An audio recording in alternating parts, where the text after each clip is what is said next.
What happens when one of comedy's most fearless voices sits down with a talk show host who refuses to listen?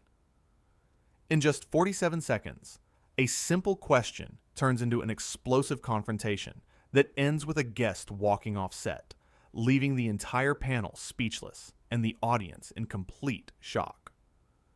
Dave Chappelle walked onto the View set that morning with his usual calm energy. The audience clapped as he took his seat at the table, smiling and waving.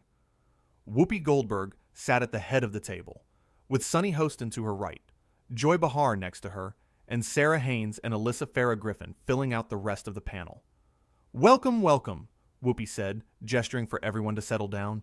"We are so excited to have you here today." Dave nodded, still smiling. "Happy to be here. Thanks for having me." The first few minutes went smoothly. They talked about his latest projects, his comedy tour, and some lighthearted topics. The audience laughed at his jokes. Everything seemed normal. But then Sunny Hostin leaned forward, and her tone shifted completely. "So Dave, I want to ask you about something," Sunny said, her voice getting sharper. "Your comedy has been criticized by many people who say you punch down at marginalized communities. How do you justify that?" Dave's smile faded slightly. He took a breath. "Well, I think comedy is about exploring difficult topics. I don't believe I punch down. I try to find truth in uncomfortable places." Sunny shook her head before he even finished. "But that's not what people are saying. People are saying you use your platform irresponsibly. Don't you think you have a responsibility to be more sensitive?" "I think I have a responsibility to be honest," Dave replied, keeping his voice steady. "Comedy has always pushed boundaries. That's the whole point." "Pushed boundaries?" Sunny's voice rose. "Or pushed people who are already struggling further into the margins. There's a difference, Dave." Joy Behar jumped in, trying to lighten the mood. "Well, comedy is subjective, right? What one person finds funny, another might not." But Sunny wasn't backing down. "No, Joy, this isn't about subjective humor. This is about harm. Real harm to real people." Dave leaned back in his chair. "Sunny, I hear what you're saying, but I disagree. I've spent my entire career speaking truth to power, talking about race, talking about inequality. I've never targeted people who are vulnerable." "That's exactly what you've done," Sunny shot back. "And you hide behind the excuse of comedy. You know what?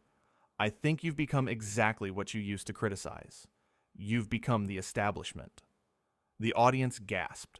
Even Whoopi looked surprised. Dave stayed calm, but his jaw tightened. "The establishment? I walked away from $50 million because I refused to compromise my integrity. I don't think you understand what you're talking about." "Oh, I understand perfectly," Sunny said, her voice dripping with condescension. "I understand that you've built a career on being provocative, and now you can't handle being challenged." Sarah Haynes tried to intervene. "Maybe we should take a step back here." But Sunny kept going. "You know what your problem is, Dave. You think because you're famous, because you're successful, that you're above criticism. You think you can say whatever you want and hide behind the label of comedy." Dave's expression hardened. "I never said I'm above criticism. But there's a difference between criticism and what you're doing right now, which is putting words in my mouth and making assumptions about my intentions." "Assumptions?"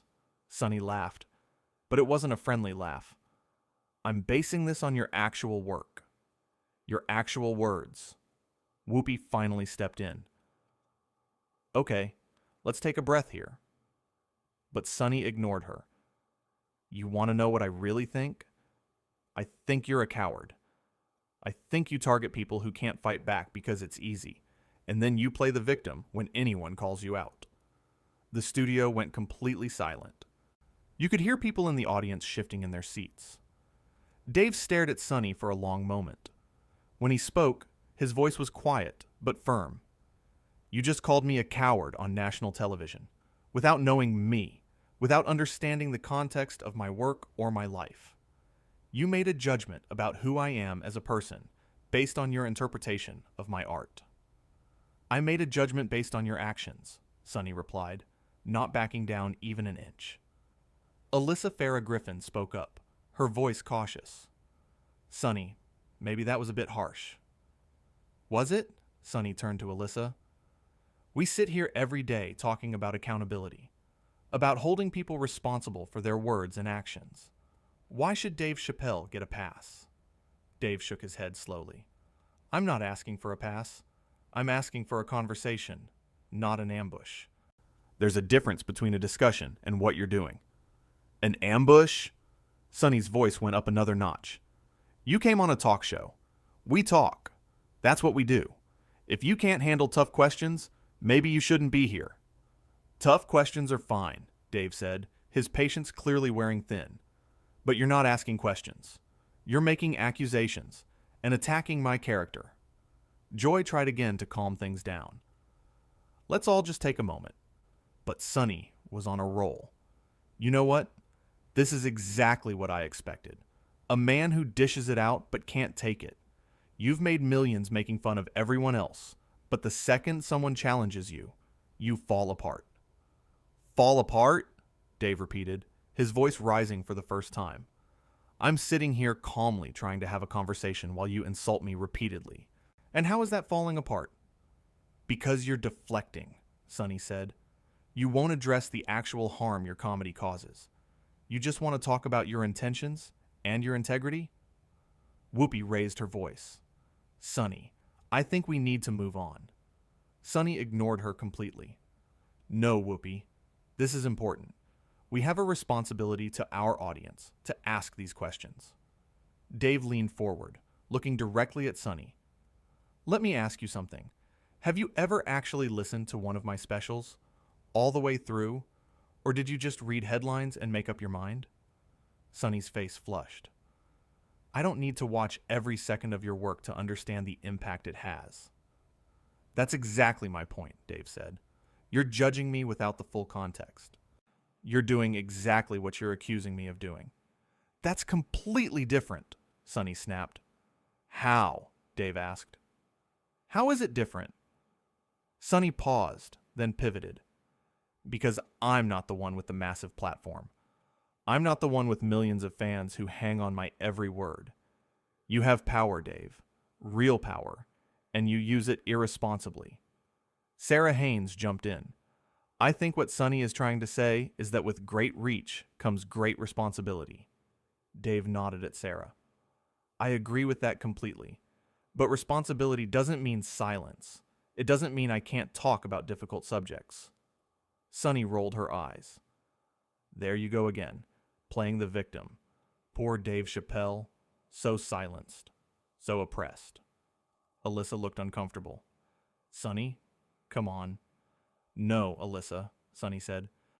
I'm tired of celebrities coming on here expecting us to just softball them. We're supposed to be journalists. We're supposed to ask hard questions. There's a difference between hard questions and hostility, Dave said quietly. Sonny laughed again, that same cold laugh.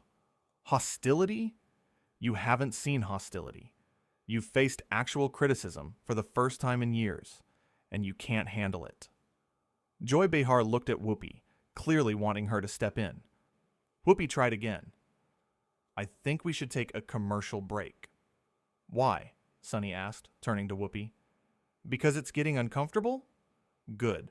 Sometimes the truth is uncomfortable. Dave stood up slowly, reaching for his microphone pack.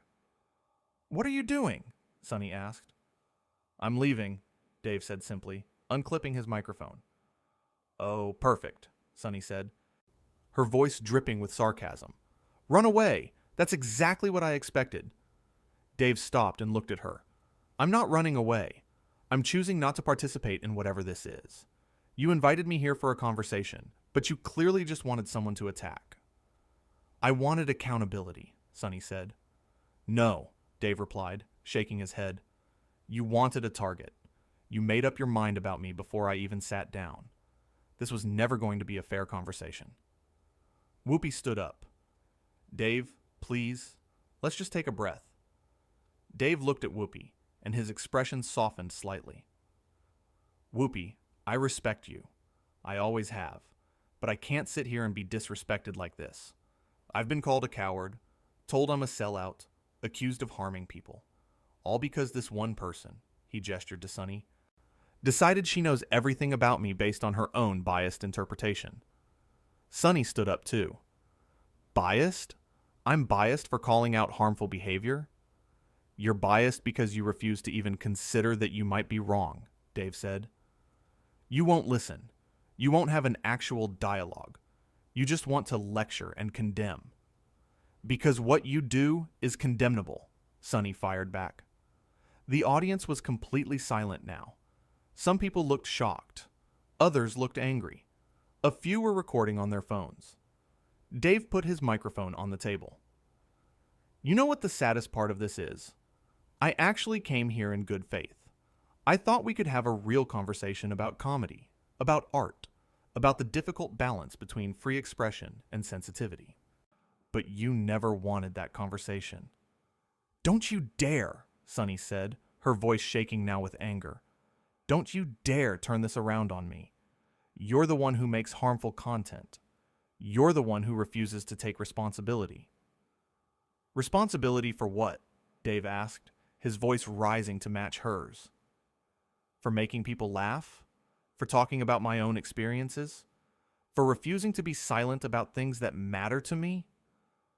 "For hurting people," Sunny shouted. "Who did I hurt?" Dave shouted back. "Name one person. Give me one specific example of someone I directly harmed." Sunny opened her mouth, then closed it. "You can't," Dave said quietly, "because you're talking in abstractions. You're talking about hypothetical harm to hypothetical people. Meanwhile, you just spent the last 15 minutes attacking me personally, calling me names, questioning my character, all on live television." Joy looked at the camera nervously. Sarah had her hand over her mouth. Alyssa was staring at the table. Whoopi tried one more time. "Dave, Sunny, can we please just calm down and talk about this rationally?" "There's no point," Dave said. "I tried to talk rationally. I tried to engage. But every time I opened my mouth, I was interrupted, insulted, or dismissed. This isn't a conversation. This is a performance. And I'm not interested in being a prop for someone else's moral superiority." Sunny's eyes flashed. "Moral superiority? How dare you? I'm trying to hold you accountable for the damage you've done." "What damage?" Dave asked again. "Be specific. Tell me exactly what damage I've done." "You've made it acceptable to mock vulnerable people," Sunny said. "I've never mocked vulnerable people," Dave replied. "I've mocked power. I've mocked hypocrisy. I've mocked the systems that create vulnerability. But I've never attacked the vulnerable themselves." "That's your interpretation," Sunny said. "And yours is the only one that matters?" Dave asked. They stared at each other for a long moment. "You know what?" Dave said finally. "I've spent my entire career fighting against people who want to control what I say and how I think. I've walked away from money, from fame, from everything, because I refused to compromise my voice. I'm not about to start now, just because you think you know better than me about my own art." "Then leave," Sunny said coldly. "If you can't handle being challenged, go." Dave picked up his jacket from the back of the chair. "I'm not leaving because I can't handle being challenged. I'm leaving because this stopped being a challenge about 10 minutes ago and became a personal attack. There's a difference." He looked at the other women at the table. "Joy, Sarah, Alyssa, Whoopi, thank you for having me. I'm sorry this didn't go the way anyone hoped." Whoopi looked sad. "Dave, we're sorry too." "Don't apologize for me," Sunny snapped at Whoopi. "I'm not sorry. Someone needed to say these things to him." Dave looked at Sunny one last time. "You didn't need to say anything to me. You wanted to. There's a difference. You wanted to feel righteous. You wanted to be the hero who took down the problematic comedian. But all you did was prove that you're more interested in performing outrage than actually understanding people." "Get out," Sunny said, her voice low and angry. "I am," Dave said. "But before I go, Let me say this. Comedy is supposed to make people uncomfortable. It's supposed to challenge the way we think. It's supposed to push boundaries. If comedy only said things everyone already agreed with, it would be worthless. And if you can't understand that basic truth about art, then you have no business critiquing it. He walked toward the exit. Sonny called after him. You're proving my point right now. You're running away from accountability. Dave stopped at the edge of the stage and turned around. No, Sonny. I'm walking away from self-righteousness. From someone who thinks they have all the answers. From someone who refuses to listen to anyone who disagrees with them. That's not accountability. That's tyranny. Don't you lecture me about tyranny, Sonny said. That's her voice shaking. Then don't lecture me about comedy, Dave replied. You don't get to decide what's funny. You don't get to decide what's acceptable. And you definitely don't get to decide who I am based on your limited understanding of my work. With that, he walked off the stage. The camera stayed on the panel. Sonny sat down hard in her chair, her face red. Joy and Sarah exchanged worried glances. Alyssa looked like she wanted to disappear. Whoopi put her head in her hands. The audience sat in stunned silence. Finally, Whoopi looked up at the camera. We're going to take a break. But before they could cut to commercial, Sonny spoke again, her voice loud enough for the microphones to catch. Good riddance. We don't need people like that on this show. Joy turned to her. Sonny, maybe you should stop talking. Why? Sonny demanded. Because I told the truth? Because I didn't kiss his feet like everyone else does? Because you just chased a guest off our show, Sarah said quietly. On live television. He chose to leave, Sonny said defensively. I didn't force him to do anything. You called him a coward, Alyssa pointed out. You attacked him personally, over and over again. Because he deserved it, Sonny insisted. Whoopi shook her head. Whether he deserved it or not, that's not how we do things here. We have conversations. We don't ambush people. I didn't ambush anyone, Sonny said, but her voice was less certain now. You did, Joy said firmly. You went after him from the start. You weren't interested in his perspective. You just wanted to make your point. My point was valid, Sonny said. Maybe, Whoopi said, but the way you made it wasn't, and now we have a situation. The stage manager was frantically gesturing to cut to commercial. Finally, the camera feed switched. Backstage, Dave was already gone. Security confirmed he'd left the building immediately. He didn't stop to talk to anyone. He didn't make any statements. He simply walked out of the studio, got in his car, and drove away. Back on set, the panel sat in uncomfortable silence during the commercial break. Sonny scrolled through her phone, her expression defiant, but her hands shaking slightly. Joy and Sarah whispered to each other. Alyssa stared into space. Whoopi talked quietly with the producers. When they came back from commercial, Whoopi addressed the camera alone. We apologize for what just happened. Things got heated, and our guest decided to leave. We're going to move on to our next segment now. She didn't mention Dave by name again. She didn't explain what happened. She just moved forward, trying to salvage the rest of the show. But the damage was done. The tension was palpable. Sonny sat stiffly in her chair, barely participating in the rest of the show. The other hosts seemed distracted, uncomfortable. The audience could feel it. During the next commercial break, Joy leaned over to Sonny. What were you thinking? I was thinking someone needed to hold him accountable, Sonny replied. By calling him a coward? Joy asked. By attacking him personally? I stand by everything I said, Sonny declared. Joy shook her head. That's going to be a problem. The rest of the show limped along. They covered their planned topics, but the energy was gone. The joy was gone.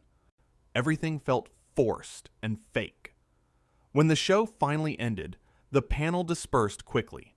Sonny went straight to her dressing room and closed the door. Whoopi stayed on set, talking with producers about what to do next. Joy and Sarah walked out together, both looking drained. In her dressing room, Sonny sat alone, replaying the confrontation in her mind. Part of her felt justified. She'd said what she believed. She'd stood up for what she thought was right. But another part of her, a smaller part she didn't want to acknowledge, wondered if maybe she'd gone too far. If maybe she'd let her emotions override her professionalism. If maybe she'd made a mistake. But she pushed those thoughts away. She'd done what she had to do. She'd held a powerful man accountable. That was her job. That was what she was supposed to do. She told herself that over and over. But the uneasy feeling in her stomach wouldn't go away. Meanwhile, across the city, Dave sat in his hotel room. He wasn't angry anymore. He was just tired. Tired of having to defend himself. Tired of being misunderstood. Tired of people deciding who he was without actually knowing him. He thought about the confrontation. He thought about Sonny's accusations. He thought about whether he should have handled it differently. Whether he should have stayed and kept trying to get through to her. But deep down, he knew it wouldn't have mattered. She'd made up her mind before he even walked on that stage. Nothing he said was going to change it. So he'd done the only thing he could do. He'd walked away. He'd refused to be a part of a spectacle designed to tear him down. And somewhere in the middle of all of it, the truth got lost. The nuance got lost. The possibility of actual understanding got lost. All that remained was the confrontation itself. The anger, the accusations, the walkout, and the cameras had captured every second of it.